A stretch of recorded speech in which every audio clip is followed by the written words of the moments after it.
नमस्कार, मी ऐश्वर्या वाळे तुमचं सर्वांचं आपले बदलापूरमध्ये स्वागत करते। तुम्ही जर रेल्वेने प्रवास करत असाल तर तुमच्यासाठी ही एक अत्यंत महत्त्वाची बातमी ठरणार आहे। चालत्या ट्रेनमधून साखळी न ओढता तुम्ही प्लॅटफॉर्मवर उतरला तर तुम्ही गुन्हेगार ठरता का यावर हायकोर्टाने निकाल जाहीर केलाय। तो निकाल म्हणजे नक्की काय तर आपण जाणून घेऊयात। तुमच्याकडे रेल्वेचं तिकीट असेल व तुम्ही घाईघाई स्टेशनवर येऊन चुकीच्या ट्रेनमध्ये चढलात व काही वेळानंतर तुमच्या लक्षात आले की चुकीच्या ट्रेनमध्ये चढलात, त्यामुळे तुम्ही चालत्या ट्रेनमधून उतरण्याचा प्रयत्न केला तर तुम्ही गुन्हेगार ठरता का। अशा प्रसंगी तुम्ही नक्की काय करायला हवं। रेल्वे प्रशासन तुम्हाला नुकसान भरपाई देईल का। हे प्रश्न समोर येण्याचं कारण म्हणजे मुंबई हायकोर्टाच्या नागपूर खंडपीठाने यावर निकाल जाहीर केलाय।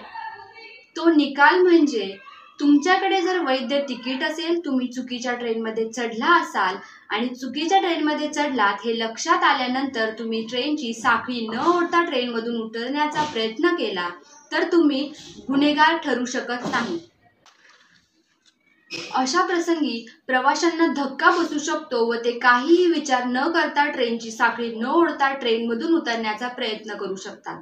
परंतु अशा प्रसंगी ट्रेनची साखळी ओढूनच ट्रेनमधून उतरणं अपेक्षित असतं, परंतु हा केवळ निष्काळजीपणा ठरतो आणि निष्काळजीपणा हे गुन्हेगारी कृत्य ठरत नाही, असा निकाल मुंबई हायकोर्टाच्या नागपूर खंडपीठाने दिलाय। तर हा निकाल का देण्यात आला याचं कारण म्हणजे अशोक भल्ला नावाचा गृहस्थ याने हायकोर्टात याचिका जाहीर केली होती। याने 13 ऑगस्ट 2015 रोजी गोंदिया रेल्वे स्थानकावरून बालघाटला जाणाऱ्या रेल्वेचं तिकीट काढलं असून तो चुकीच्या ट्रेनमध्ये चढला। ती चुकीची ट्रेन म्हणजे गोंदिया टू बल्लार शाह अशी आहे। हे चुकीच्या ट्रेनमध्ये चढला हे लक्षात आल्यानंतर त्याने दरवाजाकडे धाव घेतली व ट्रेनमधून उतरताना त्याचा तोल जाऊन अपघात झाला।